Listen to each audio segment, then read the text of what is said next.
اعوذ باللہ من الشیطان الرجیم بسم اللہ الرحمن الرحیم رب اشرح لی صدری ویسر لی امری واحلل عقدۃ من لسانی یفقہوا قولی۔ السلام علیکم ورحمۃ اللہ وبرکاتہ۔ آج ہم سورۃ المائدہ شروع کرتے ہیں۔ یہ قرآن مجید کی 5ویں سورت ہے۔ بسم اللہ الرحمن الرحیم۔ یا ایہا الذین آمنوا اوفوا بالعقود، اے لوگو جو ایمان لائے ہو بندشوں کی پوری پوری پابندی کرو۔ بندشوں سے مراد یعنی ان حدود اور قیود کی پابندی کرو جو اس سورہ میں تم پر عائد کی جا رہی ہیں اور جو بالعموم خدا کی شریعت میں تم پر عائد کی گئی ہیں۔ اس مختصر سے تمہیدی جملے کے بعد ان بندشوں کا بیان شروع ہو جاتا ہے جن کی پابندی کا حکم دیا گیا ہے۔ احلت لکم بہیمۃ الانعام الا ما یتلی علیکم غیر محل الصید وانتم حرم۔ تمہارے لیے مویشی کی قسم کے سب جانور حلال کیے گئے سوائے ان کے جو آگے چل کر تم کو بتائے جائیں گے، لیکن احرام کی حالت میں شکار کو اپنے لیے حلال نہ کرو۔ اللہ تعالیٰ فرماتے ہیں کہ تمہارے لیے مویشی کے قسم کے جانور حلال کیے گئے۔ یہاں پر لفظ انعام استعمال ہوا ہے، تو انعام کا لفظ عربی زبان میں اونٹ، گائے، بھیڑ اور بکری پر بولا جاتا ہے، اور بہیمہ کا اطلاق ہر چرنے والے چوپائے پر ہوتا ہے۔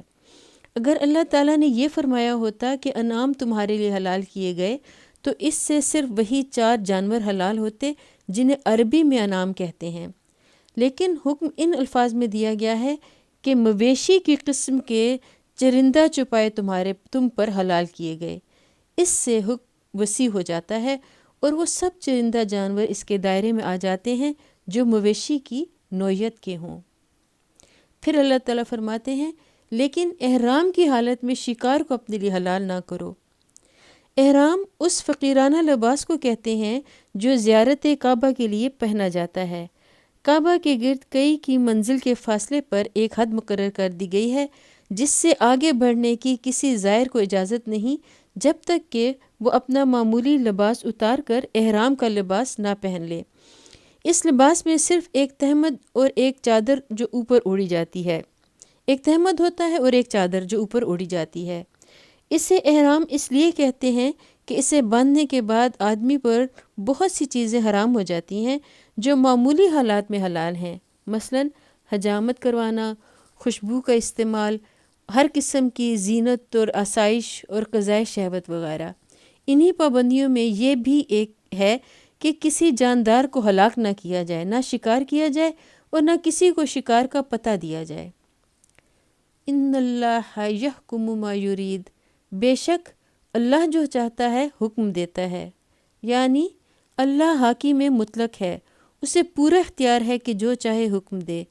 بندوں کو اس کے احکام میں چون و چرا کرنے کا کوئی حق نہیں، اگرچہ اس کے تمام احکام حکمت و مصلحت پر مبنی ہیں، لیکن بندہ مسلم اس کے حکم کی اطاعت اس حیثیت سے نہیں کرتا کہ وہ اسے مناسب پاتا ہے یا مبنی بر مصلحت سمجھتا ہے، بلکہ صرف اس بنا پر کرتا ہے کہ یہ مالک کا حکم ہے۔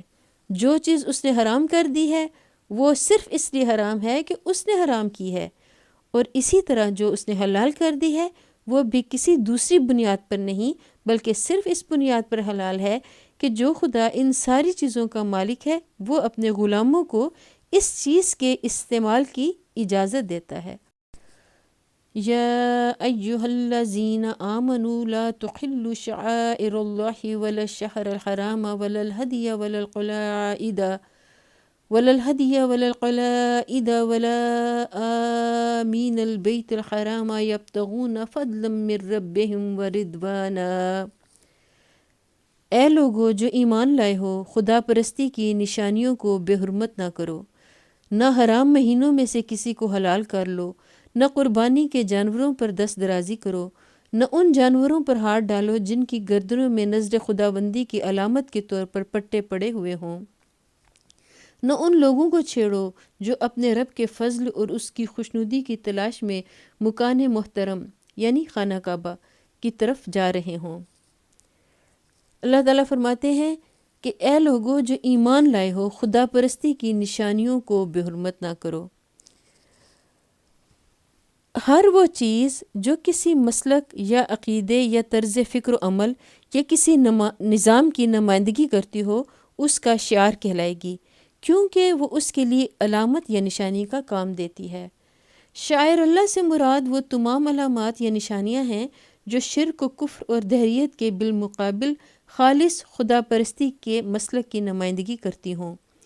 ایسی علامات جہاں جس مسلک اور جس نظام میں بھی پائی جائیں، مسلمان ان کے احترام پر مامور ہیں، بشرطے کہ ان کا نفسیاتی پس منظر خالص خدا پرستانہ ہو، کسی مشرکانہ یا کافرانہ تخیل کی آلودگی سے انہیں ناپاک نہ کر دیا گیا ہو۔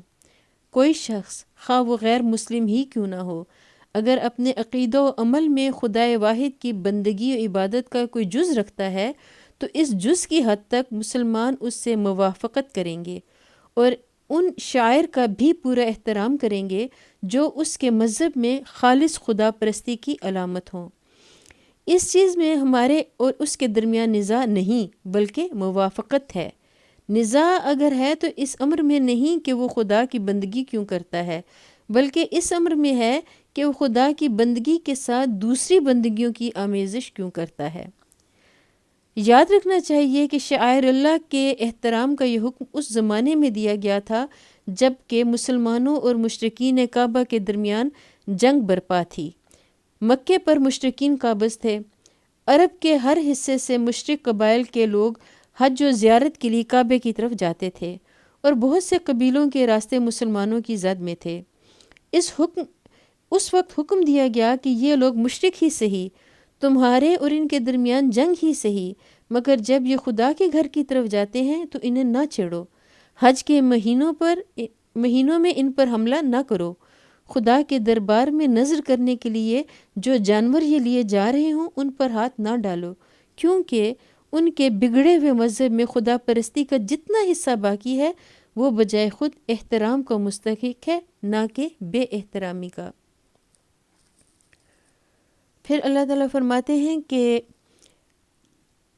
جو اپنے رب کے فضل اور اس کی خوشنودی کی تلاش میں مکان محترم کی طرف جا رہے ہوں، یعنی خانہ کعبہ کی طرف۔ شاعر اللہ کے احترام کا عام حکم دینے کے بعد چند شاعر کا نام لے کر ان کے احترام کا خاص طور پر حکم دیا گیا، کیونکہ اس وقت جنگی حالات کی وجہ سے یہ اندیشہ پیدا ہو گیا تھا کہ جنگ کے جوش میں کہیں مسلمانوں کے ہاتھوں ان کی توہین نہ ہو جائے۔ ان چند شاعر کا نام بنام بیان کرنے سے یہ مقصود نہیں ہے کہ صرف یہی احترام کے مستحق ہیں۔ وَإِذَا حَلَلْتُمْ فَاصْطَادُوا، ہاں جب احرام کی حالت ختم ہو جائے تو شکار تم کر سکتے ہو۔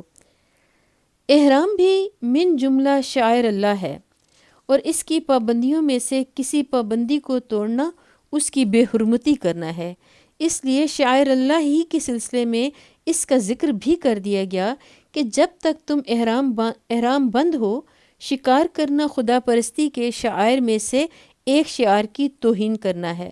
البتہ جب شرعی قاعدے کے مطابق احرام کی حد ختم ہو جائے تو شکار کرنے کی اجازت ہے۔ وَلَا يَجْرِمَنَّكُمْ شَنَآنُ قَوْمٍ أَن صَدُّوا عَنِ الْمَسْجِدِ الْحَرَامِ أَن تَعْتَدُوا، اور دیکھو اگر ایک گروہ نے جو تمہارے لیے مسجد حرام کا راستہ بند کر دیا ہے تو اس پر تمہارا غصہ تمہیں اتنا مشتعل نہ کر دے کہ تم بھی ان کے مقابلے میں ناروا زیادتیاں کرنے لگو۔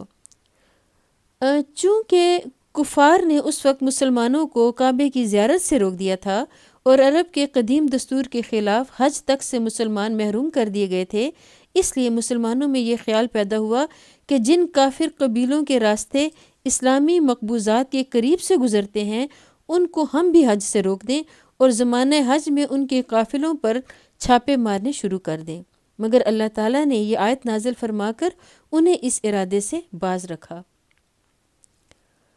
وَتَعَاوَنُوا عَلَى الْبِرِّ وَالتَّقْوَى وَلَا تَعَاوَنُوا عَلَى الْإِثْمِ وَالْعُدْوَانِ وَاتَّقُوا اللَّهَ إِنَّ اللَّهَ شَدِيدُ الْعِقَابِ۔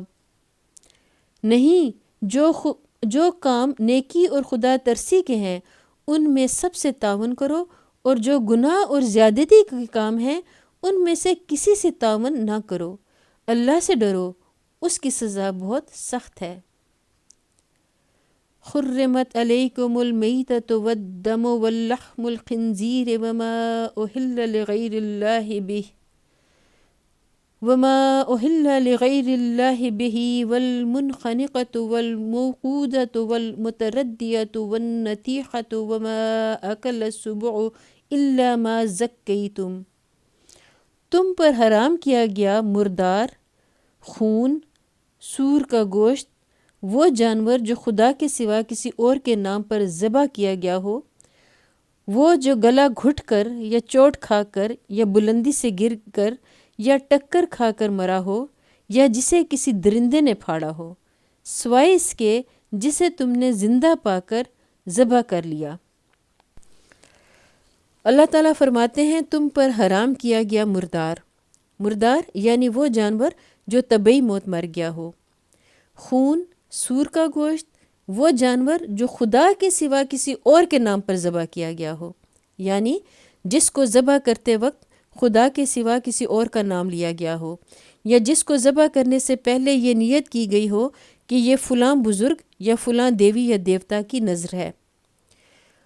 وہ جو گلا گھٹ کر یا چوٹ کھا کر یا بلندی سے گر کر یا ٹکر کھا کر مرا ہو، یا جسے کسی درندے نے پھاڑا ہو، سوائے اس کے جسے تم نے زندہ پا کر ذبح کر لیا، یعنی وہ جانور جو کسی حادثے کا شکار ہو جانے کے باوجود مرا نہ ہو بلکہ کچھ آثار زندگی اس میں پائے جاتے ہوں، اس کو اگر ذبح کر لیا جائے تو اسے کھایا جا سکتا ہے۔ اس سے یہ بھی معلوم ہوا کہ حلال جانور کا گوشت صرف ذبح کرنے سے حلال ہوتا ہے، کوئی دوسرا طریقہ اس کو حلال کرنے کا صحیح نہیں ہے۔ یہ ذبح اور زکوٰۃ اسلام کے اصطلاحی لفظ ہیں، ان سے مراد حلق کا اتنا حصہ کاٹ دینا ہے جس سے جسم کا خون اچھی طرح خارج ہو جائے۔ جھٹکا کرنے یا گلا گھونٹنے یا کسی اور تدبیر سے جانور کو ہلاک کرنے کا نقصان یہ ہوتا ہے کہ خون کا بیشتر حصہ جسم کے اندر ہی رک کر رہ جاتا ہے اور وہ جگہ جگہ جم کر گوشت کے ساتھ چمٹ جاتا ہے۔ برعکس اس کے ذبح کرنے کی صورت میں دماغ کے ساتھ جسم کا تعلق دیر تک باقی رہتا ہے، جس کی وجہ سے رگ رگ کا خون کھنچ کر باہر آ جاتا ہے اور اس طرح پورے جسم کا گوشت خون سے صاف ہو جاتا ہے۔ وما ذبح علی النصب وان تستقسموا بالازلام، اور وہ جو کسی آستانے پر ذبح کیا گیا ہو۔ اب یہاں پر لفظ نصب استعمال ہوا ہے، اس سے مراد وہ سب مقامات ہیں جن کو غیر اللہ کی نذر و نیاز چڑھانے کے لیے لوگوں نے مخصوص کر رکھا ہو، خواہ وہاں کوئی پتھر یا لکڑی کی مورت ہو یا نہ ہو۔ اب اس مقام پر یہ بات خوب سمجھ لینی چاہیے کہ کھانے پینے کی چیزوں میں حرام و حلال کی جو قیود شریعت کی طرف سے عائد کی جاتی ہیں، ان کی اصل بنیاد ان اشیاء کے طبی فوائد و نقصانات نہیں ہوتے بلکہ ان کے اخلاقی فوائد و نقصانات ہوتے ہیں۔ جہاں تک طبعی امور کا تعلق ہے، اللہ تعالیٰ نے ان کو انسان کی اپنی سعی و جستجو اور کاوش و تحقیق پر چھوڑ دیا ہے۔ یہ دریافت کرنا انسان کا اپنا کام ہے کہ مادی اشیاء میں سے کیا چیزیں اس کے جسم کو اچھی غذا پہنچاتی ہیں اور کون سی چیزیں ہیں جو اس کے جسم کے لیے نقصان دہ ہیں۔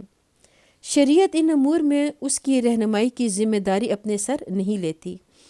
شریعت غذا کے معاملے میں جس چیز پر روشنی ڈالتی ہے وہ دراصل اس کا یہ پہلو ہے کہ کس غذا کا انسان کے اخلاق پر کیا اثر ہوتا ہے اور کون سی غذائیں طہارت نفس کے لحاظ سے کیسی ہیں، اور غذا حاصل کرنے کے طریقوں میں سے کون سے طریقے اعتقادی و نظری حیثیت سے صحیح یا غلط ہیں۔ چونکہ اس کی تحقیق کرنا انسان کے بس میں نہیں ہے اور اسے دریافت کرنے کے ذرائع انسان کو میسر ہی نہیں ہے، اور اسی بنا پر انسان نے اکثر ان امور میں غلطیاں کی ہیں، اس لیے شریعت صرف انہی امور میں انسان کی رہنمائی کرتی ہے۔ جن چیزوں کو اس نے حرام کیا ہے انہیں اس وجہ سے حرام کیا ہے کہ یا تو اخلاق پر ان کا برا اثر پڑتا ہے، یا وہ طہارت کے خلاف ہیں یا ان کا تعلق کسی فاسد عقیدے سے ہے، برعکس اس کے جن چیزوں کو اس نے حلال کیا ہے ان کی حلت کی وجہ یہ ہے کہ وہ ان برائیوں میں سے کوئی برائی اپنے اندر نہیں رکھتی۔ پھر اللہ تعالیٰ فرماتے ہیں نیز یہ بھی تمہارے لیے ناجائز ہے کہ پانسوں کے ذریعے سے اپنی قسمت معلوم کرو۔ اس آیت میں جس چیز کو حرام کیا گیا ہے اس کی 3 بڑی قسمیں دنیا میں پائی جاتی ہیں، اور آیت کا حکم ان تینوں پر حاوی ہے۔ پہلی، مشرکانہ فال گیری، جس میں کسی دیوی یا دیوتا سے قسمت کا فیصلہ پوچھا جاتا ہے، یا غیب کی خبر دریافت کی جاتی ہے، یا باہمی نزاعات کا تصفیہ کرایا جاتا ہے۔ مشرکین مکہ اس غرض کے لیے کعبہ کے اندر ہبل دیوتا کے بت کو مشرکین مکہ نے اس غرض کے لیے کعبہ کے اندر ہبل دیوتا کے بت کو مخصوص کر رکھا تھا۔ اس کے استھان میں 7 تیر رکھے ہوئے تھے جن پر مختلف الفاظ اور فقرے کندہ تھے۔ کسی کام کے کرنے یا نہ کرنے کا سوال ہو، یا کھوئی ہوئی چیز کا پتہ پوچھنا ہو، یا خون کے مقدمے کا فیصلہ مطلوب ہو، غرض کوئی کام بھی ہو، اس کے لیے ہبل کے پانسہ دار کے پاس پہنچ جاتے، اس کا نذرانہ پیش کرتے اور ہبل سے دعا مانگتے کہ ہمارے اس معاملے کا فیصلہ کر دے۔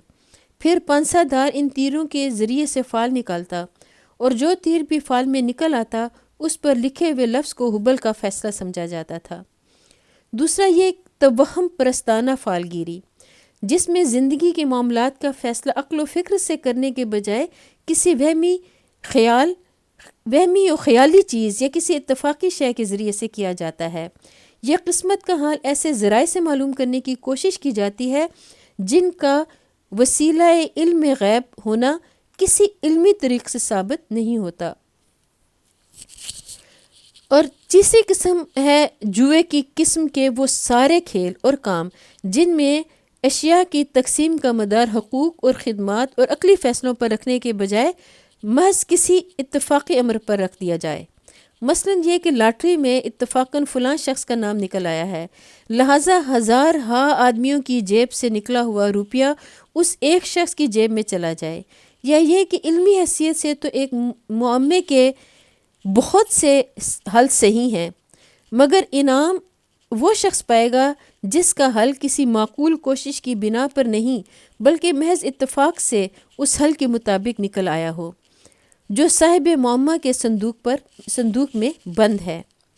ان 3 اقسام کو حرام قرار دینے کے بعد قرعہ اندازی کی صرف وہ سادہ صورت اسلام میں جائز رکھی گئی ہے جس میں وہ برابر کے جائز کاموں یا 2 برابر کے حقوق کے درمیان فیصلہ کرنا ہو، یعنی جس میں 2 برابر کے جائز کام ہو یا 2 برابر کے حقوق کے درمیان فیصلہ ہو۔ مثلاً ایک چیز پر 2 آدمیوں کا حق ہر حیثیت سے بالکل برابر ہے، اور فیصلہ کرنے والے کے لیے ان میں سے کسی کو ترجیح دینے کی کوئی معقول وجہ موجود نہیں ہے، اور خود ان دونوں میں سے کوئی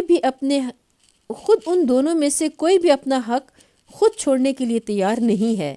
اس صورت میں ان کی رضامندی سے قرعہ اندازی پر فیصلے کا مدار رکھا جا سکتا ہے، یا مثلاً وہ 2 کام یکساں درست ہیں اور عقلی حیثیت سے آدمی ان دونوں کے درمیان تذبذب کا شکار ہے، ان میں سے کس کو اختیار کرے۔ اس صورت میں ضرورت ہو تو قرعہ اندازی کی جا سکتی ہے۔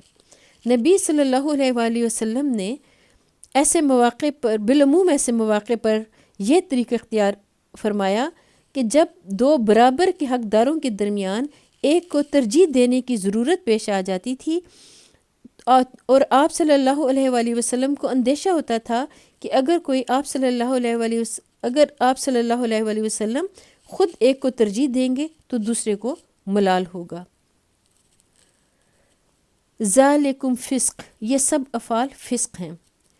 اليوم یئس الذین کفروا من دینکم فلا تخشوهم واخشون، آج کافروں کو تمہارے دین کی طرف سے پوری مایوسی ہو چکی ہے، لہٰذا تم ان سے نہ ڈرو بلکہ مجھ سے ڈرو۔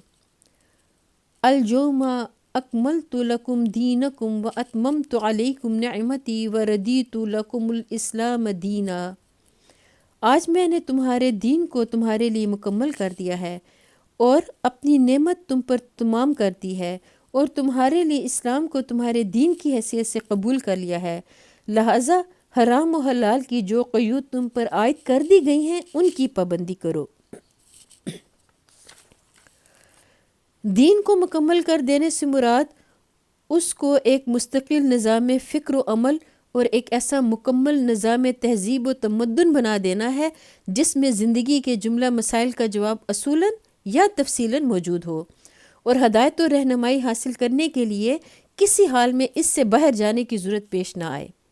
نعمت تمام کر دینے سے مراد نعمت ہدایت کی تکمیل ہے، اور اسلام کو دین کی حیثیت سے قبول کر لینے کا مطلب یہ ہے کہ تم نے میری اطاعت و بندگی اختیار کرنے کا جو اقرار کیا تھا اس کو چونکہ تم اپنی صحیح و عمل سے سچا اور مخلصانہ اقرار ثابت کر چکے ہو، اس لیے میں نے اسے درجہ قبولیت عطا فرمایا ہے اور تمہیں عملاً اس حالت کو پہنچا دیا ہے کہ اب فی الواقع میرے سوا کسی کے اطاعت و بندگی کا جوا تمہاری گردنوں پر باقی نہیں رہا۔ اب جس طرح اعتقاد میں تم میرے مسلم ہو، اسی طرح عملی زندگی میں بھی میرے سوا کسی اور کے مسلم بن کر رہنے کے لیے تمہیں کوئی مجبوری لاحق نہیں رہی ہے۔ فَمَنِ اضْطُرَّ فِي مَخْمَصَةٍ غَيْرَ مُتَجَانِفٍ لِإِثْمٍ فَإِنَّ اللَّهَ غَفُورٌ رَحِيمٌ۔ البتہ جو شخص بھوک سے مجبور ہو کر ان میں سے کوئی چیز کھا لے بغیر اس کے کہ گناہ کی طرف اس کا میلان ہو، تو بے شک اللہ معاف کرنے والا اور رحم فرمانے والا ہے۔ اس کی تفسیر آپ سورۃ بقرہ آیت نمبر 173 میں دیکھیے گا، وہاں سے پڑھ لیں یا سن لیں۔ یسألونک ماذا احل لہم قل احل لکم الطیبات، لوگ پوچھتے ہیں کہ ان کے لیے کیا حلال کیا گیا ہے، کہو تمہارے لیے ساری پاک چیزیں حلال کر دی گئی ہیں۔ اس جواب میں ایک لطیف نکتہ پوشیدہ ہے۔ مذہبی طرز خیال کے لوگ اکثر اس ذہنیت کے شکار ہوتے رہے ہیں کہ دنیا کی ہر چیز کو حرام سمجھتے ہیں جب تک کہ صراحت کے ساتھ کسی چیز کو حلال نہ قرار دیا جائے۔ اس ذہنیت کی وجہ سے لوگوں پر وہمی پن اور قانونیت کا تسلط ہو جاتا ہے۔ وہ زندگی کے ہر شعبے میں حلال اشیاء اور جائز کاموں کی فہرست مانگتے ہیں، اور ہر کام اور ہر چیز کو اس شبہ کی نظر سے دیکھنے لگتے ہیں کہ کہیں وہ ممنوع تو نہیں۔ یہاں قرآن اسی ذہنیت کی اصلاح کرتا ہے۔ پوچھنے والوں کا مقصد یہ تھا کہ انہیں تمام حلال چیزوں کی تفصیل بتائی جائے تاکہ ان کے سوا ہر چیز کو حرام سمجھیں۔ جواب میں قرآن نے حرام چیزوں کی تفصیل بتائی اور اس کے بعد یہ عام ہدایت دے کر چھوڑ دیا کہ ساری پاک چیزیں حلال ہیں۔ اس طرح قدیم مذہبی نظریہ بالکل الٹ گیا۔ قدیم نظریہ یہ تھا کہ سب کچھ حلال ہے بجز اس کے جس کو سب کچھ حرام ہے بجز اس کے جس کو حلال ٹھہرایا جائے۔ قرآن نے اس کے برعکس یہ اصول مقرر کیا کہ سب کچھ حلال ہے بجز اس کے جس کی حرمت کی تصریح کر دی جائے۔ یہ ایک بڑی اصلاح تھی جس نے انسانی زندگی کو بندشوں سے آزاد کر کے دنیا کی وسعتوں کا دروازہ اس کے لیے کھول دیا۔ وَمَا عَلَّمْتُم مِّنَ الْجَوَارِحِ مُكَلِّبِينَ تُعَلِّمُونَهُنَّ مِمَّا عَلَّمَكُمُ اللَّهُ فَكُلُوا مِمَّا أَمْسَكْنَ عَلَيْكُمْ وَاذْكُرُوا اسْمَ اللَّهِ عَلَيْهِ وَاتَّقُوا اللَّهَ إِنَّ اللَّهَ سَرِيعُ الْحِسَابِ۔ اور جن شکاری جانوروں کو تم نے سدھایا ہو، جن کو خدا کے دیے ہوئے علم کی بنا پر تم شکار کی تعلیم دیا کرتے ہو، وہ جس جانور کو تمہارے لیے پکڑ رکھیں اس کو بھی تم کھا سکتے ہو۔ یعنی یہاں پر شکاری جانوروں سے مراد کتے، چیتے، باز، شکرے اور تمام وہ درندے اور پرندے ہیں جن سے انسان شکار کی خدمت لیتا ہے۔ سدھائے ہوئے جانوروں کی خصوصیت یہ ہوتی ہے کہ وہ جس کا شکار کرتا ہے اسے عام درندوں کی طرح پھاڑ نہیں کھاتا بلکہ اپنے مالک کے لیے پکڑ کر رکھتا ہے۔ اسی وجہ سے عام درندوں کا پھاڑا ہوا جانور حرام ہے اور سدھائے ہوئے درندوں کا شکار حلال۔ اس مسئلے میں فقہا کے درمیان کچھ اختلاف ہے۔ ایک گروہ کہتا ہے کہ اگر شکاری جانور نے خواہ وہ درندہ ہو یا پرندہ شکار میں سے کچھ کھا لیا تو وہ حرام ہوگا، کیونکہ اس کا کھا لینا یہ معنی رکھتا ہے کہ اس نے شکار کو مالک کے لیے نہیں بلکہ اپنے لیے پکڑا۔ یہی مسلک امام شافعی کا ہے۔ دوسرا گروہ کہتا ہے کہ اگر اس نے شکار میں سے کچھ کھا لیا ہو تب بھی وہ حرام نہیں ہوتا، حتیٰ کہ اگر 1/3 حصہ بھی وہ کھا لے تو بقیہ 2/3 حلال ہے، اور اس معاملے میں درندے اور پرندے کے درمیان کچھ فرق نہیں۔ یہ مسلک امام مالک کا ہے۔ تیسرا گروہ کہتا ہے کہ شکاری درندے نے اگر شکار میں سے کھا لیا ہو تو وہ حرام ہوگا، لیکن اگر شکاری پرندے نے کھایا ہو تو حرام نہ ہوگا، کیونکہ شکاری درندے کو ایسی تعلیم دی جا سکتی ہے کہ وہ شکار کو مالک کے لیے پکڑ رکھے اور اس میں سے کچھ نہ کھائے، لیکن تجربے سے ثابت ہوا ہے کہ شکاری پرندہ ایسی تعلیم قبول نہیں کرتا۔ یہ مسلک امام ابو حنیفہ اور ان کے اصحاب کا ہے۔ اس کے برعکس حضرت علی رضی اللہ عنہ فرماتے ہیں کہ شکاری پرندے کا شکار سرے سے جائز ہی نہیں ہے، کیونکہ اسے تعلیم سے یہ بات نہیں سکھائی جا سکتی کہ شکار کو خود نہ کھائے بلکہ مالک کے لیے پکڑ رکھے۔ پھر اللہ تعالیٰ فرماتے ہیں البتہ اس پر اللہ کا نام لے لو اور اللہ کا قانون توڑنے سے ڈرو، اللہ کو حساب لیتے کچھ دیر نہیں لگتی۔ یعنی شکاری جانور کو شکار پر چھوڑتے وقت بسم اللہ کہو۔ حدیث میں آتا ہے کہ حضرت عدی بن حاتم رضی اللہ عنہ نے نبی صلی اللہ علیہ وآلہ وسلم سے پوچھا کہ آیا میں کتے کے ذریعے سے شکار کر سکتا ہوں؟ آپ صلی اللہ علیہ وآلہ وسلم نے فرمایا کہ اگر اس کو چھوڑتے ہوئے تم نے اللہ کا نام لیا ہو تو کھاؤ، ورنہ نہیں، اور اگر اس نے شکار میں سے کچھ کھا لیا ہو تو نہ کھاؤ، کیونکہ اس نے شکار کو دراصل اپنے لیے پکڑا ہے۔ پھر انہوں نے پوچھا کہ اگر میں شکار پر اپنا کتا چھوڑوں اور بعد میں دیکھوں کہ کوئی اور کتا وہاں موجود ہے؟ آپ صلی اللہ علیہ وآلہ وسلم نے جواب دیا اس شکار کو نہ کھاؤ، اس لیے کہ تم نے خدا کا نام اپنے کتے پر لیا تھا نہ کہ دوسرے کتے پر۔ اس آیت سے یہ مسئلہ معلوم ہوتا ہے کہ شکاری جانور کو شکار پر چھوڑتے ہوئے خدا کا نام لینا ضروری ہے۔ اس کے بعد اگر شکار زندہ ملے تو پھر خدا کا نام لے کر اسے ذبح کر لینا چاہیے، اور اگر زندہ نہ ملے تو اس کے بغیر ہی حلال ہوگا، کیونکہ ابتداً شکاری جانوروں کو اس پر چھوڑتے ہوئے اللہ تعالیٰ کا نام لیا جا چکا تھا۔ یہی حکم تیر کا بھی ہے۔ اليوم احل لکم الطیبات وطعام الذین اوتوا الکتاب حل لکم وطعامکم حل لہم۔ آج تمہارے لیے ساری پاک چیزیں حلال کر دی گئی ہیں، اہل کتاب کا کھانا تمہارے لیے حلال ہے اور تمہارا کھانا ان کے لیے۔ اہل کتاب کے کھانے میں ان کا ذبیحہ بھی شامل ہے۔ ہمارے لیے ان کا اور ان کے لیے ہمارا کھانا حلال ہونے کا مطلب یہ ہے کہ ہمارے اور ان کے درمیان کھانے پینے میں کوئی رکاوٹ اور کوئی چھوت چھات نہیں ہے۔ ہم ان کے ساتھ کھا سکتے ہیں اور وہ ہمارے ساتھ، لیکن یہ عام اجازت دینے سے پہلے اس فقرے کا اعادہ فرمایا گیا ہے کہ تمہارے لیے پاک چیزیں حلال کر دی گئی ہیں۔ اس سے معلوم ہوا کہ اہل کتاب اگر پاکی و طہارت کے ان قوانین کی پابندی نہ کریں جو شریعت کے نقطہ نظر سے ضروری ہیں، یا اگر ان کے کھانے میں حرام چیزیں شامل ہوں تو اس سے پرہیز کرنا چاہیے۔ مثلا اگر وہ خدا کا نام لیے بغیر کسی جانور کو ذبح کریں یا اس پر خدا کے سوا کسی اور کا نام لیں تو اسے کھانا ہمارے لیے جائز نہیں۔ اسی طرح اگر ان کے دسترخوان پر شراب یا سور یا کوئی اور حرام چیز ہو تو ہم ان کے ساتھ شریک نہیں ہو سکتے۔ اہل کتاب کے سوا دوسرے غیر مسلموں کا بھی یہی حکم ہے۔ فرق صرف یہ ہے کہ ذبیحہ اہل کتاب ہی کا جائز ہے جبکہ انہوں نے خدا کا نام اس پر لیا ہو۔ رہے غیر اہل کتاب تو ان کے ہلاک کیے ہوئے جانور کو ہم نہیں کھا سکتے۔ والمحصنات من المؤمنات والمحصنات من الذین اوتوا الکتاب من قبلکم اذا آتیتموہن اجورہن محسنین غیر مسافحین ولا متخذی اخدان۔